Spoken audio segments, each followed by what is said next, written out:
அதிகாரம் 24. 19. தீயோர் வளமுடன் இருப்பதைக் கண்டு பொறாமை கொள்ளாதே.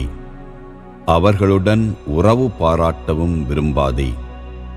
அவர்களின் மனம் கொடுமை செய்வதையே நினைத்து கொண்டிருக்கும். அவர்களது பேச்சு தீமை விளைவிக்கும் பேச்சாகும். 20. ஞானத்தால் வீடு கட்டப்படும், மெய்யறிவால் அது உறுதியாக்கப்படும். அருமையும் நேர்த்தியுமான பல பொருட்களால் அறிவு அதன் அறைகளை நிரப்பும். 21.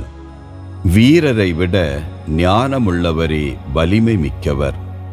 வலிமை வாய்ந்தவரை விட அறிவுள்ளவரே மேம்பட்டவர். ஏனெனில் போரில் வெற்றி பெற ஆழ்ந்த சிந்தனை தேவை. கவனத்துடன் வகுக்கும் திட்டமே வெற்றிக்கு அடிப்படை. 22. ஞானம் மூடருடைய அறிவெல்லைக்கு அப்பாற்பட்டது. எனவே அவர்கள் வழக்கு மன்றத்தில் வாய் திறக்க மாட்டார்கள். 23. தீமை செய்ய திட்டமிடுபவன் வஞ்சகன் என்னும் பெயர் பெறுவான். மூடர்கள் பாவத்தை தவிர வேறு எதற்காகவும் திட்டமிடுவதில்லை. ஒழுங்கினரை மக்கள் அருவருப்பார்கள். 24. நிறைவுள்ள காலத்தில் உன் மனம் சோர்வடையுமானால் குறைவுள்ள காலத்தில் உன் ஆற்றல் இன்னும் குன்றிப் போகுமன்றோ? 25. கொல்லப்படுவதற்கு இழுத்துச் செல்லப்படுவோரை விடுவி. கொலைக்களத்திற்கு கொண்டு செல்லப்படுவோரை காப்பாற்று. அதை பற்றி எனக்கு ஒன்றும் தெரியாது என்று சொல்வாயானால், இதயத்தில் இருப்பதை அறிபவர் உன் எண்ணத்தையும் அறிவார் அன்றோ? உன் உள்ளத்தை பார்க்கிறவர் அதை அறிவார் அன்றோ? ஒவ்வொருவருடைய செயலுக்கும் ஏற்றபடி அவர் பயனளிப்பார் அன்றோ? 26. பிள்ளாய், தேன் சாப்பிடு, அது நல்லது. தேன் அடையினின்று ஒழுகும் தேன் உன் வாய்க்கு தித்திப்பாயிருக்கும். ஞானம் உனக்கு இனிமையாயிருக்கும் என அறிந்து கொள். அதை நீ அடைந்தால் முடிவில் உனக்கு பயன் கிடைக்கும்.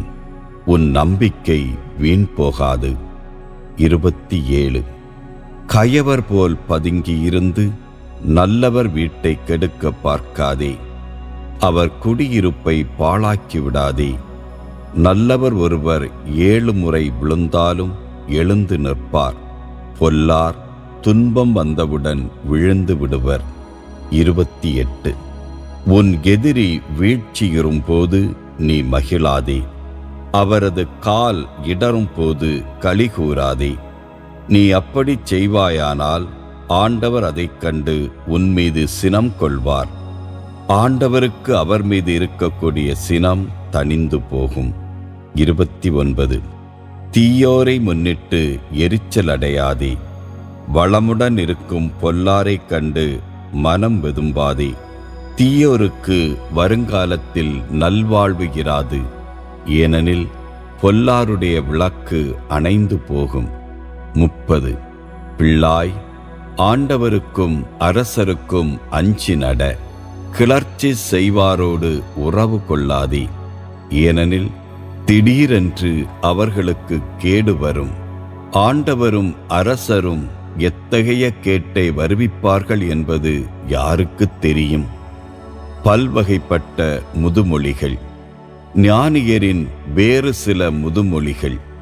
நீதி தீர்ப்பு வழங்கும் போது ஒருதலை சார்பு காட்டுவது நேரியதன்று.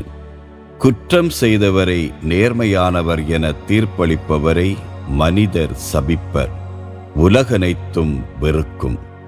ஆனால் குற்றம் செய்தவரை தண்டிப்பவருக்கு நலம் கிட்டும், ஆசியும் கிடைக்கும்.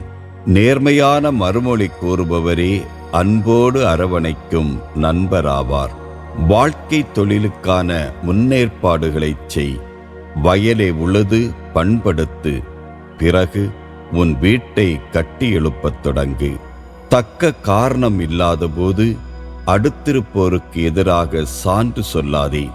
உன் வாக்குமூலத்தில் அவருக்கு எதிராக உண்மையை திரித்து கூறாதே. அவர் எனக்கு செய்தவாறே நானும் அவருக்கு செய்வேன். அவர் செய்ததற்கு நான் பதிலுக்கு பதில் செய்வேன் என்று சொல்லாதே. சோம்பேறியின் விளைநிலம் வழியாக நான் நடந்து சென்றேன். அந்த மதிகேடனுடைய திராட்சை தோட்டத்தினூடே சென்றேன். அதில் எங்கும் முள்செடிகள் காணப்பட்டன. நிலம் முழுவதையும் காஞ்செறிச் செடிகள் மூடியிருந்தன. அதன் கற்சுவர் இடிந்து கிடந்தது. அதை நான் பார்த்ததும் சிந்தனை செய்தேன். அந்த காட்சி எனக்கு கற்பித்த பாடம் இதுவே. இன்னும் சிறிது நேரம் தூங்கு, இன்னும் சிறிது நேரம் உறங்கு. கையை முடக்கிக் கொண்டு இன்னும் சிறிது நேரம் படுத்திரு. அப்பொழுது வறுமை உன்மீது வழிப்பறி கள்வனைப் போல பாயும். ஏழைமை உன்னை போர் வீரனைப் போல் தாக்கும்.